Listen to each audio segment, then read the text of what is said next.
내가 예수 믿고서 은혜를 입었습니다. 다른 사람이 은혜를 입은 것이 아니라 내가 예수 믿고서 내가 은혜를 입었습니다. 이것이 우리의 삶의 모습 속에 있어야 될 마땅한 모습입니다.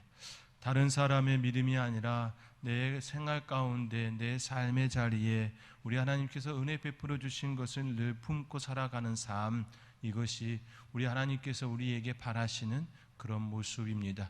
저와 여러분 가운데에 내 신앙을 고백하며 그 신앙 가운데에 늘 하나님의 사랑을 덧입는, 하나님의 은혜를 덧입는 저와 여러분이 되어질 수 있기를 주님의 이름으로 축원드립니다.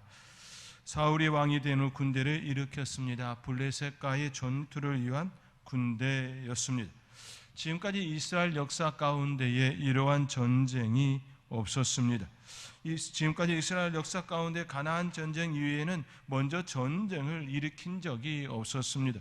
여호수아를 중심으로 한 가나안 전쟁도 하나님께서 400년을 기다렸다, 하나님께서 그들에게 약속으로 주신 그런 전쟁이었습니다. 그 전쟁은 거룩한 전쟁이었고 약속을 그들에게 주시기 위한 성취의 그런 전쟁이었습니다. 그 땅에 제약이 간영할 때까지 400년 동안 기다렸다가 그들에게 주신 그런 은혜의 땅이었습니다. 하나님께서 이스라엘에게 주시기로 한 약속의 땅을 차지할 수 있도록 그들에게 내어주신 전쟁이었습니다. 그런데 지금 사울이 일으킨 그 전쟁은 결코 가나안 땅을 차지했던 그 전쟁과는 너무나도 다른 모습이었습니다. 사울이 왕이 된 후 그는 자신의 존재를 드러내기 위하여 일으킨 전쟁이었습니다. 왕으로서 위엄을 드러내기 위한 전쟁이었습니다. 요나단이 블레셋 사람의 수비대를 쳤습니다. 이 소식을 사울은 나팔을 불어 히브리 사람들은 들으라, 히브리 사람들은 들으라 그렇게 외치며 우리가 수비대를 쳤다라고 하는 것을 드러내었습니다. 자신의 존재를 과시하였습니다. 그리하여 이스라엘 백성들의 길갈에 모여 사울을 따르게 되었다라는 것이 우리가 지난주 수요예배 때에 들었던 하나님의 말씀이지요. 그러나 그것은 잠시 동안 누리는 영화였습니다. 블레셋 사람들이 이스라엘과 싸우려고 모였고 그 병가가 3만이고 마병은 6,000명이고 백성은 해변의 모래같이 많았습니다. 이들을 본 이스라엘 백성들은 겁을 먹게 되었습니다. 많은 이들이 굴과 수풀과 바위 틈과 은밀한 곳과 웅덩이에 숨었습니다. 자신의 존재를 과시하려 했던 사울은 그 계획은 엉망진창이 되었습니다. 오히려 수세에 몰리는 형국에 그가 처하게 되었습니다. 그러한 때 사무엘이 사울에게 먼저 명령한 그 명령을 그는 기다리고 있게 됩니다. 사무엘은 사울에게 블레셋과의 전투에 앞서서 7일을 기다리라는 명령을 내린 바 됩니다. 그리고 사울은 7일을 기다렸지요. 이 7일이라고 하는 것은 이미 하나님께서 사울에게 명령한 바 있었습니다. 그가 이제 암낙을 찾아서 떠났을 때에 사무엘을 만났고 그때에 7일을 기다리라고 하는 그런 명령이 그 전에도 있었습니다. 기름 부음을 주었을 때에 그때도 그런 일이 있었습니다. 그리고 그 7일이 지나서 특별한 일이 그들 가운데 일어났지요. 또 블레셋과의 전쟁에 앞서서 사무엘은 다시금 사울에게 7일을 기다리라고 하는 이 명령을 내림이었습니다. 7일을 기다리는 동안 사울은 애가 탔습니다. 바다의 모래와 같이 수많은 적군이 앞에 있고 그들과 맞서 싸워야 할 이스라엘 백성들은 두려워 도망갔습니다. 하나씩 둘씩 흩어져 도망갔습니다. 그리고 약속의 시간이 다 되어가는데 사무엘은 오지 않는 상황이었습니다. 이러한 상황은 그를 매우 힘들게 하였습니다. 사울은 이러한 상황에서 7일을 기다렸습니다. 그러나 오지 않는 사무엘에 더 이상 기다리지 아니하고 하나님께 번제로 화목제물을 또 번제로 제사로 드립니다. 그때 마치자 사무엘이 그곳에 나타났지요. 사무엘은 사울에게 묻습니다. 왕이 행하신 것이 무엇이냐 묻습니다. 이 물음을 사울에게 던졌습니다. 이때에 사울은 11절과 12절의 말씀과 같이 대답하지요. 우리 함께 오늘 본문 11절과 12절의 말씀 우리 함께 읽겠습니다. 사무엘이 이르되 왕이 행하신 것이 무엇이냐 하니 사울이 이르되 백성은 내게서 흩어지고 당신은 정한 날 아래 오지 아니하고 블레셋 사람은 mik마스에 모였음을 내가 보았으므로 이에 내가 이르기를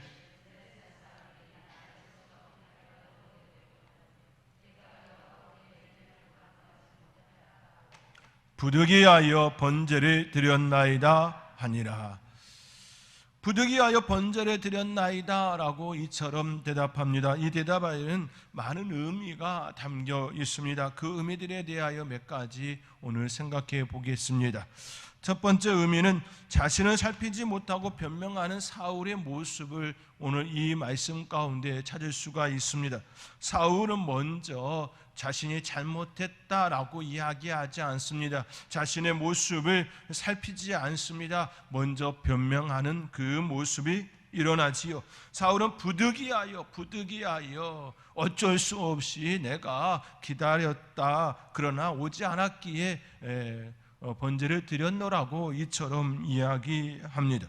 부득이하여 번제를 드렸다라고 변명하지요. 그 부득이한 이유는 첫째, 백성은 흩어지고, 둘째, 당신은 오지 아니하고, 셋째, 블레셋 사람은 mik마스에 모였다라는 세 가지 이유로 변명을 합니다. 사울은 자신이 기다리지 못한 이유를 자신에게서 찾지 않았습니다. 자신이 선택했음에도 불구하고 그는 그 자신에 대하여 이야기하지 않습니다. 모두 상대방에게서 찾았습니다. 남 탓하고 있는 모습이지요. 백성에게서 찾았고, 사무엘에게서 찾았고, 또 적군인 블레셋 사람들에게서 찾았습니다. 어떤 상황 속에서 자신의 모습을 살펴보지 않으면 결코 하나님 앞에 은혜를 얻을 수가 없습니다. 앞으로 나아갈 수가 없습니다. 물론 사울이 이야기하는 것처럼 상대방에게 요인이 있을 수 있습니다. 그럼에도 불구하고 결국 선택은 사울이 한 것이지요. 사울이 번제와 화목제를 드림이었던 것이지요. 다른 사람이 드린 것이 아니라 그가 선택하여 드림이었습니다. 그렇다고 한다면 그가 한 일에 대하여 그가 했다라고 이야기를 해야 하는 것이지요. 그가 이처럼 선택한 것은 결국 자신의 공명심을 드러내기 위함이었음을 우리는 결코 부정할 수가 없습니다. 아몬 사람들이 쳐들어왔을 때 하나님께서 사울에게 하나님의 영을 크게 감동시킨 바 있습니다. 그리하여 그가 하나님의 영으로 인하여 크게 감동받았고, 또 하나님께서 그에게 사람을 붙여주셔서 33만의 대군을 이끌고 암몬 사람을 승리한 바 있습니다. 이긴 바 있습니다.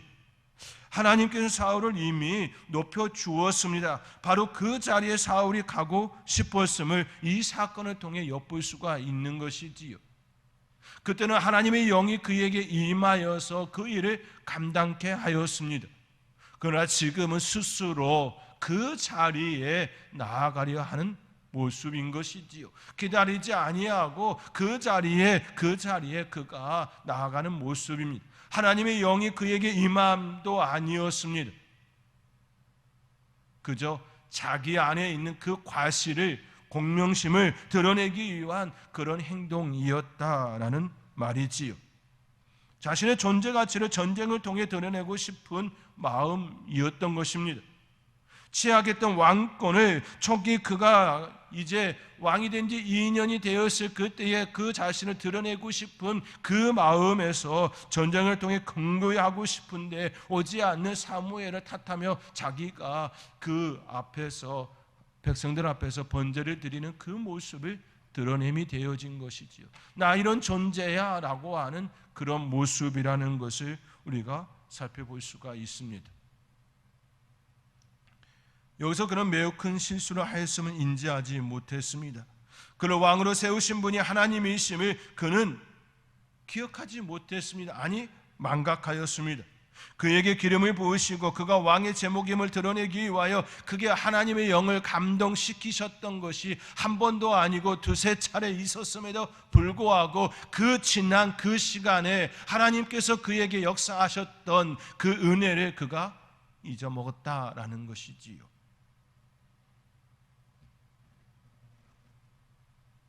하나님의 영을 크게 감동시키시고 암몬 사람을 물리치도록 하셨던 그 일은 전적인 하나님의 계획이었습니다. 그를 온전히 드러내기 위함, 높여주기 위한 그런 시간이었습니다.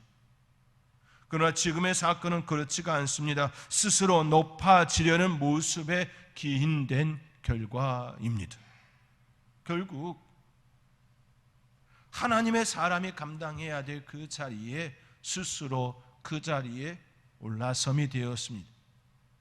하나님께 나아가야 될 그 자리, 겸손히 나아가야 할 그 자리, 오히려 무릎으로 나아갈 그 자리에 그가 그 모습이 아닌 대행자가 되고 말았습니다. 그러한 자신의 모습을 살피지 못하고 오히려 타인에게 탓을 돌리는 그 모습이 그 가운데 있었다라는 말씀입니다. 우리의 삶의 자리에 우리도 실수할 수 있습니다. 잘못할 수 있습니다. 그렇지요. 항상 온전한 모습이 우리 가운데 있는 건 아닙니다. 그렇게 우리는 우리의 모습을 늘 살펴야 하는 것이지요. 실수하였을 때, 잘못하였을 때에 누군가가 우리에게 그것에 대하여 얘기하였을 때에 그것에 대하여 바르게 고백할 줄 알아야 합니다. 내 모습을 온전히 살필 줄 알아야 합니다. 그 가르침에 대하여, 그 지적에 대하여 바르게 반응할 줄 알아야 합니다. 그런데 사울은 그렇지 못했습니다. 두 번째 의미는 저급함에 번제를 드린 사울의 모습입니다. 사울은 기다리지 못했습니다. 그리고 자신이 주도하여 번제를 하나님께 드렸습니다. 사울이 그렇게 조바심 내지 않고 서두르지 않고 조금만 더 기다렸다면 사울은 불순종의 사람, 망령된 사람으로 낙인 찍히지 않았을 것입니다. 그러나 그는 온전히 기다리지 못한 채 하나님께 번제를 드리고 말았습니다. 성경에서 7일은 매우 의미 있는 날짜입니다. 천지를 창조하시고 7일째 안식을 하셨습니다. 이거는 온전함이지요. 온전함입니다. 그 온전함 속에 하나님께서 바라보셨던 그 일이 그들 가운데 있었음을 우리는 볼 수 있었어야 했습니다. 사울은 그 7일 동안 진정 하나님의 그 놀라운 그 계획을 기다릴 줄 알았어야 했습니다. 왜 하나님께서 사무엘을 통하여 7일 동안 기다리라고 하는지 그 의미에 대하여 생각했어야 했습니다. 창조의 그 시간 7일 6일 동안 창조하시고 7일째 안식하셨던 그 하나님의 그 세계를 그가 마음속에 품어야 했습니다.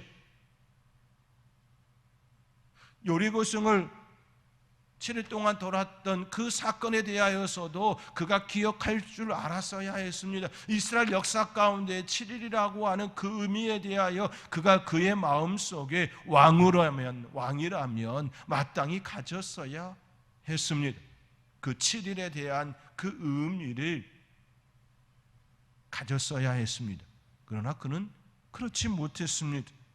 조바심에, 저급함에 스스로 번제를 드린 사울이 되었습니다. 하나님께서 기뻐하시는 제사는 무엇일까요? 온전한 순종입니다. 하나님께서 바라시는 그것을 온전히 기다림입니다. 이미 사무엘은 사울에게 7일이라는 그 시간을 말씀해 주었습니다. 이는 서로 간의 약속입니다. 하나님께서 그에게 주신 약속입니다. 사무엘은 7일에 오겠다 약속하였습니다. 또 그 날에 왔습니다. 그날에 하나님께 번제를 드리고 전쟁의 승리를 위하여 하나님께 기도를 올리겠다라고 하는 분명한 약속이었고, 하나님께서는 그 약속에 대하여 분명히 역사해 주실 것임을 이미 말씀 가운데에 7일을 기다리는 그 시간을 통하여 계획하심이었습니다. 신앙은 바로 약속을 기다리는 삶입니다. 하나님께서 신구약 말씀을 통해 우리에게 수많은 약속을 하셨습니다. 그 약속을 기대하고 소망을 가지고 믿음으로 기다리는 삶이 바로 신앙생활입니다. 신앙생활은 내가 꿈꾸고 소망하는 것을 기다리는 삶이 아닙니다. 하나님의 약속을 품고 믿음으로 기다리는 삶이, 그 삶을 살아가는 것이 바로 신앙생활입니다. 하나님의 약속을 품고 소망으로 기다리며 그 약속이 이루어지기를, 성취되어지기를 소망하며 살아가는 삶이 진정한 신앙생활입니다. 왜냐하면 신앙생활은 나의 꿈을 이루기 위함이 아니라 하나님의 뜻을 따라 순종하는 그 삶이기 때문입니다. 신앙생활은 철저하게 내 중심이 아니라 내가 하나님 중심으로 나아가는 삶이다라는 것입니다. 그런데 지금 사울은 그렇지 못했다라는 겁니다. 하나님 중심, 말씀 중심, 약속 중심이 되어야 하는데 그가 그 약속을 따르지 않는 자가 되었다라는 말씀입니다. 사울은 사무엘을 통하여 하나님께서 그에게 주신 그 7일에 대한 그 의미를, 그 약속의 의미를 알지 못했습니다. 깨닫지 못했습니다. 성경은 수많은 사람들의 기다림 속에 약속의 성취를 이루었습니다. 노아는 비가 내릴 때까지 준비하고 기다렸습니다. 그리고 그 가족이 생명을 구원받았습니다. 아람 사람 나만 장군은 요단 강물에 7번 들어갔다 나오라는 그 말씀에 순종하여 깨끗함을 받았습니다. 처음부터 순종한 건 아니지요. 불평하였습니다.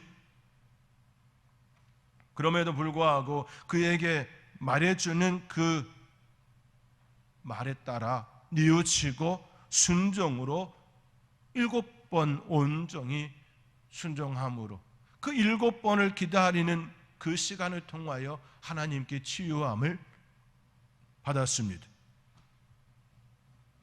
라합은 여리고성에서 이스라엘 백성들이 오기만을 소망한 창문에 끈을 매달아 놓으며 기다렸습니다. 그리고 그녀는 그 약속대로 구원을 받았습니다. 약속이 주었지요. 그리고 그 약속대로 그가 성취를 이루미었습니다. 그런 기다림의 시간이 그 가운데 있었던 것이지요. 정탐꾼이 지나간 이후부터 그는 창문에 계속해서 끈을 달아놓는 그 기다림의 시간이었습니다. 그리고 그 기다림은 결국 그 집 안에 있는 모든 이들이 구원 얻는 그 은혜를 입게 되었습니다. 기다림 속에 하나님의 역사가 있습니다. 기다림 속에 하나님의 능하심이 있습니다. 기다림 속에 우리의 삶이, 우리의 신앙이 무르익어 가는 것입니다. 기다림이 없으면 결코 무르익음이 없는 것이지요. 또한 기다림은 약속을 받은 자만이 할 수 있는 일입니다. 약속을 받지 않았는데 기다리는데 무슨 소용이 있겠습니까? 기다림은 약속을 받은 그 사람에게 주어진 모습입니다. 그 약속은 하나님에 의해 이루어지는 성취이지요. 인간의 손길을 통하여 이루어질 때도 있고, 자연을 통하여 이루어질 때도 있고, 물질을 통하여 이루어질 때도 있고, 그 어떤 모습이 되었든지 간에 하나님의 손길이 아니면 결코 약속의 성취는 이루어질 수가 없습니다. 여러 다양한 모습, 통로를 통하여, 방법을 통하여 역사되어집니다. 그러나 그 모든 손길에 하나님의 손길이 있다라는 사실을 우리는 기억해야 합니다. 그 사실을 믿는다면 결코 흔들림이 없을 것입니다. 하나님을 바라보면 약속의 성취를 이루는 것, 이것이 우리의 삶이고 바로 신앙생활인 것입니다. 하나님의 약속을 기다리며 그 약속을 바라보면 늘 소망 가운데 믿음으로 반응하며 성취를 이루는 여러분의 삶의 자리에 그 약속이 이루어지는 복된 삶이 되어지기를 주님의 이름으로 축원드립니다. 세 번째 의미는 사울은 상황에 함몰되어 하나님을 보지 못했습니다. 분명 지금 어려운 상황에 놓인 건 분명합니다. 백성은 흩어지고 사무엘은 오지 않고 블레셋 사람들은 무수히 많은 상황이었습니다. 그때 그는 하나님을 볼 수 있어야 했습니다. 그러나 그는 하나님을 보지 못했습니다. 성경은 상황 윤리를 정당하다 말하지 않습니다. 그 상황 때문에 어쩔 수 없었다라는 말이 결코 변명이 될 수 없다라는 말씀입니다. 어느 순간 교회 안에 상황 윤리가 들어왔지요? 아니요, 성경은 결코 상황 윤리를 이야기하지 않습니다.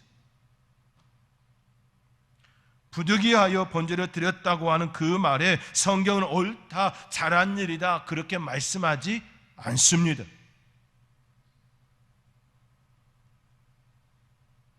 우리는 같은 인간으로서 사울의 심정이 동정이 갈 수 있습니다.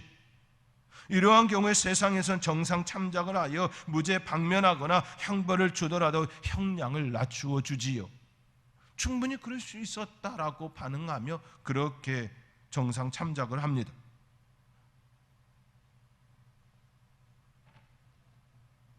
그러므로 자비하신 하나님께서도 웬만하면 사울의 잘못을 용서해 주실 만도 하다라고 생각할 수 있을 겁니다.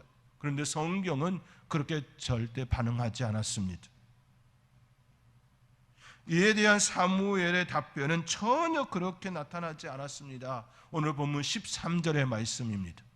오늘 본문 13절의 말씀 우리 함께 읽겠습니다. 사무엘이 사울에게 이르되 왕이 망령 때에 행하였도다. 왕이 왕의 하나님 여호와께서 왕에게 내리신 명령을 지키지 아니하였도다. 그러하였더라면 여호와께서 이스라엘 위에 왕의 나라를 영원히 세우셨을 것이거늘. 망령 때에 행하였도다 책망합니다. 하나님의 명령을 지키지 아니하였다 지적합니다. 그럴 수 있지요, 그럴 수 있지요. 그렇게 접근하지 않았다라는 말씀입니다. 성경은 그렇게 접근하지 않았습니다. 당신의 상황을 보니 충분히 그럴 수 있었습니다. 그럴 수 있었습니다. 이처럼 반응하지 않았습니다.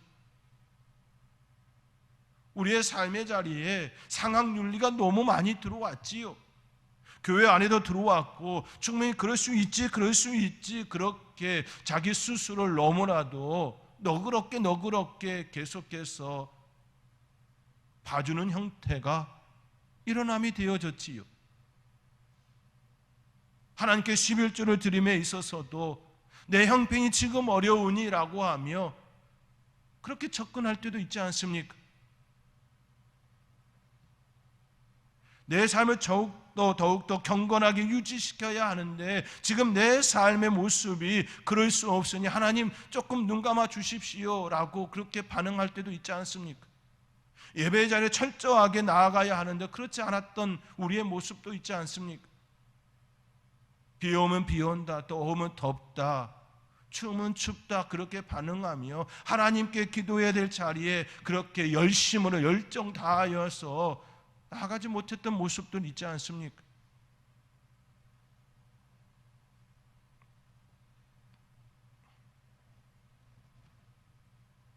저는 목사이기에 그럴 수 있지요 라고 말할 겁니다.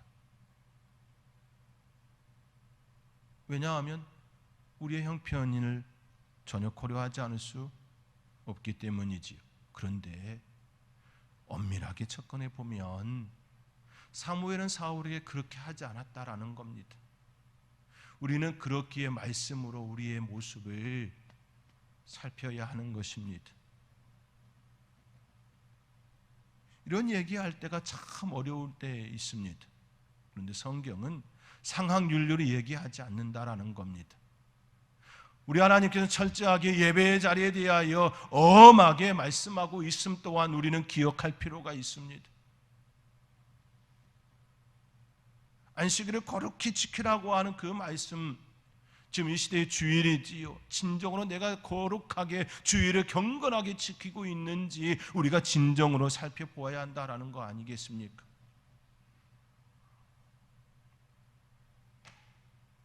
만약 그가 하나님의 명령을 지켰다면 그의 나라를 영원히 세우셨을 것이라 라고 사무엘은 사울에게 이야기합니다.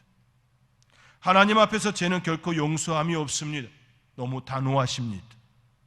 어쩔 수 없었다라는 말은 하나님 앞에서는 결코 허용되지 않습니다. 죄는 끝까지 미워하시는 분이 바로 우리의 하나님이십니다.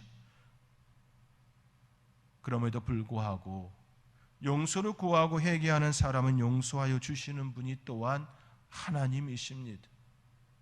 그렇기에 우리의 못난 모습들, 우리의 약한 모습들, 우리의 부족한 모습들에 대하여 하나님께 은혜를 구할 수밖에 없습니다. 하나님, 내 형편 아시지 않습니까? 은혜 허락하여 주옵소서라고, 은혜 허락하여 주옵소서라고 그렇게 구할 수밖에 없는 것 아니겠습니까? 하나님, 내 삶의 자리에 내가 행한 그 죄에 대하여서는 하나님, 그렇지 죄는 용서하지 않으시니까요. 그러나 회개하는, 용서를 구하는 그 사람에 대하여는 용서하여 주시는 그 하나님 앞에 온전히 무릎으로 나아갈 줄 아는 저와 여러분의 삶이 되어질 수 있기 또한 간절히 주님의 이름으로 축원드립니다. 사랑하는 성도 여러분, 사울은 합리화하고 변명합니다. 그러나 그것은 그를 살리는 요소가 되지 않았습니다. 우리 하나님께서는 회개하고 자복하는 심령을 좋아하십니다. 다윗이 잘못을 행하였을 때에 다윗에게 꾸짖는 그가, 선자들을 통하여 꾸짖었을 때 그는 잘못을 깨닫고 죄에서 돌아서 하나님께 은혜를 입었습니다. 사울도 하나님께서 그에게 사무엘을 통하여 물었을 때에 그가 회개하였다면 전혀 다른 모습으로 하나님께 역사해 주셨을 것입니다. 우리의 삶의 자리에 늘 하나님의 말씀 가운데에 하나님의 은혜를 바라보며 살아갈 줄 아는 저와 여러분의 삶이 되어질 수 있기를 주님의 이름으로 축원드립니다.